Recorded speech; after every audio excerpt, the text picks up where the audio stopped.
With 4 more games in conference play, Maryland men's soccer sits atop the standings. The Terps have not lost since August and are hoping to continue their success. Penalty kick perfection and late-game go-ahead goals have led this team to an almost flawless season so far. All that and more coming up on this edition of the Left Bench in Focus.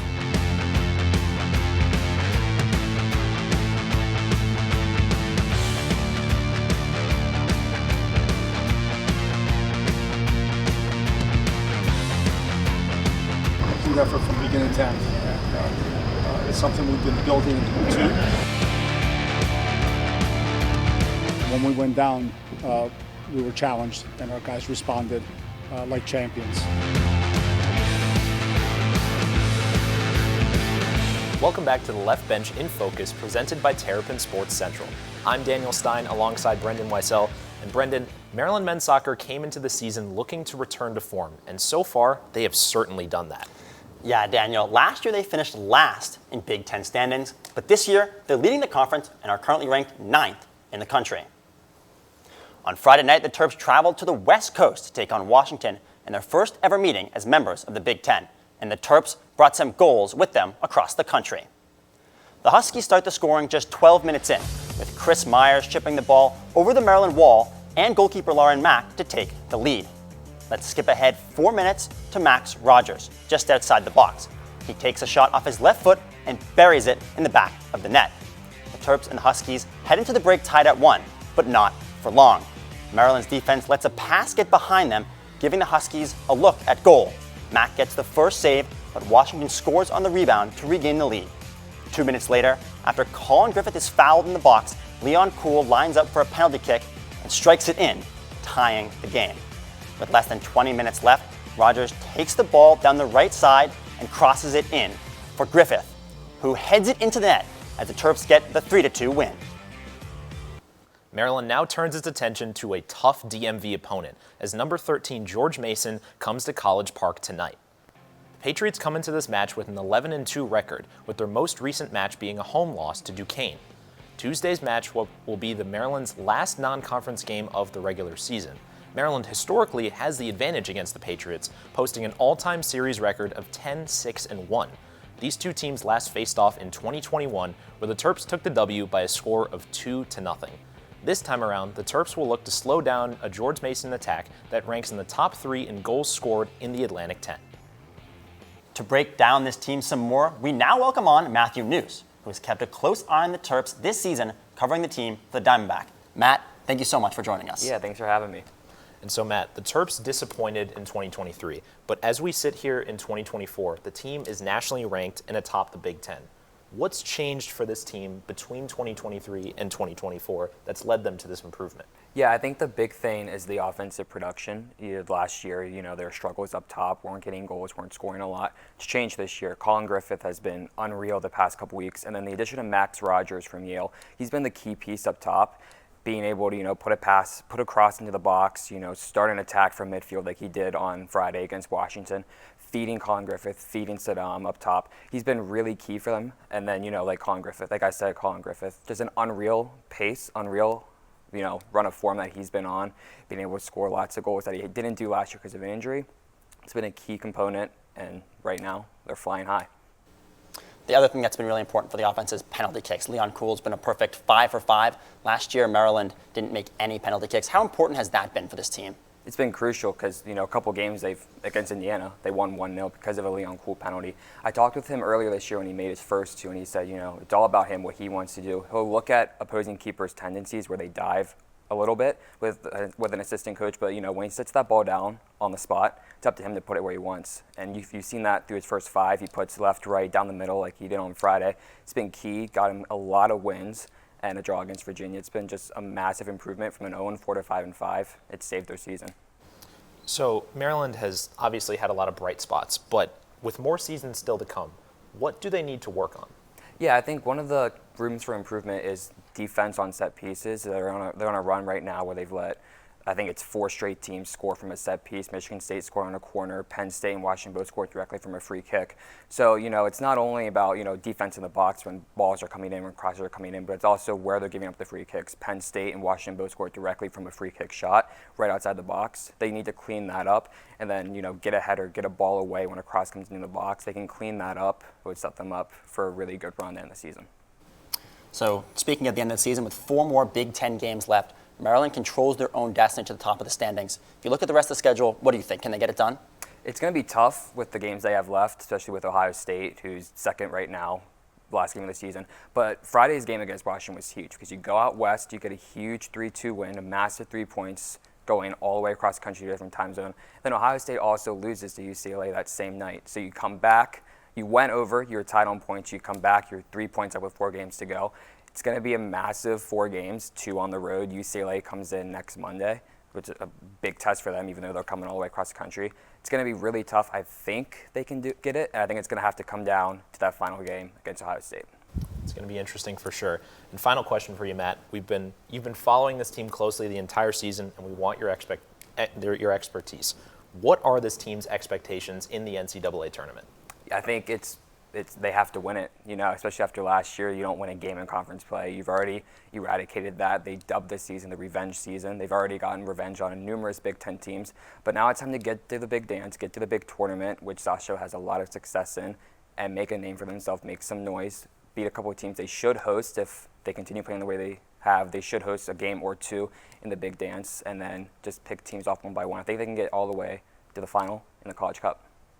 Well, it's going to be exciting to watch. Matt, that's all we have time for. Thank you for joining us. Yeah, thanks for having me. You can stay up to date with Matt's coverage on X at Matthew_News and by reading the Diamondback at dbknews.com. This season has been a return to form for Sasho Cirovski's group. After starting the year unranked, the Terps are currently 9th in the United Soccer Coaches poll and undefeated in conference play.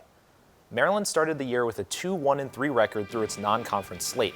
Its only loss in that stretch came at the hands of number 16 Georgetown, but in their Big Ten opener, the Terps got a signature win, trouncing an 8th-ranked Wisconsin squad 3-0. Since then, the Terps have kept their foot on the gas, winning 5 of their last 6, including that back-and-forth battle with the Huskies.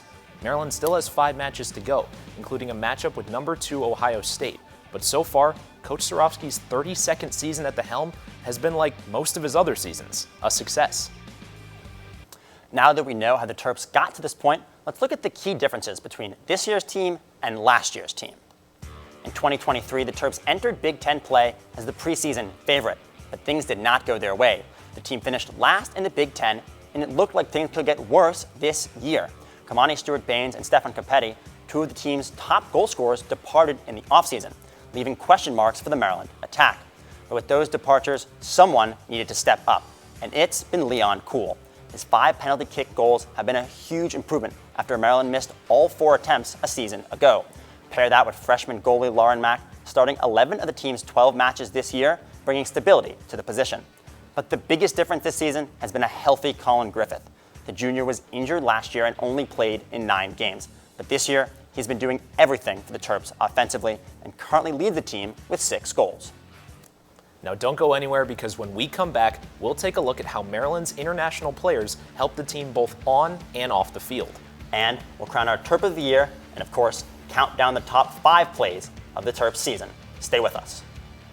There's so many rewards in life. You coming into our home was one of the greatest rewards we could have ever had. It took 20 years, and I got my 3rd child, who was 17 at the time. It's so cool to watch the adult that you've become, and you really have done as much for us as you think we've done for you.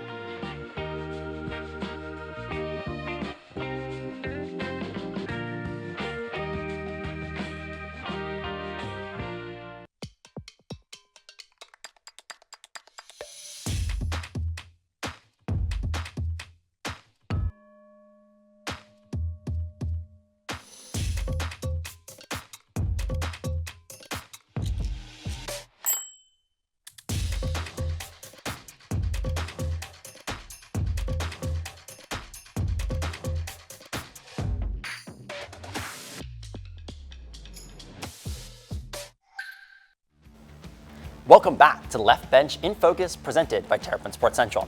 I'm Brendan Weissel, and before we give out some awards and look at the best plays of the season, let's talk about the Terps on this year's crew who hail from outside the United States.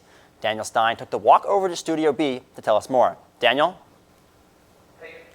Thanks, Brendan. Head coach Sasho Cirovski has been known to recruit talent from all over the globe, and this year is no different. There are 29 players on Maryland's roster this season. Of those 29 players, 12 of them are from countries outside of the United States. Now, I know this isn't geography class, but to put this in perspective, here are all of the countries represented by Maryland men's soccer in 2024. 8 countries across 5 continents. Now, let's in all of the other countries that have represented men's soccer since 2006. Take a look at this. In this 19-year span, players from 26 countries have played for Sasho Cirovski, covering every continent not named Antarctica, and proving that for Maryland soccer, elite talent can be found anywhere. Let's go! A little bit of malice, a little quality here. Let's go! Soccer is a global sport. It's a very diverse sport.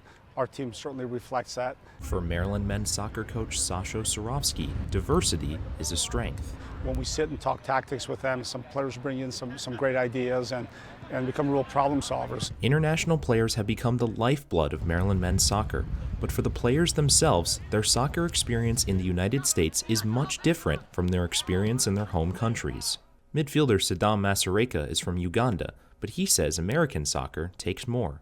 In the US, we do a lot of preparation, I should say.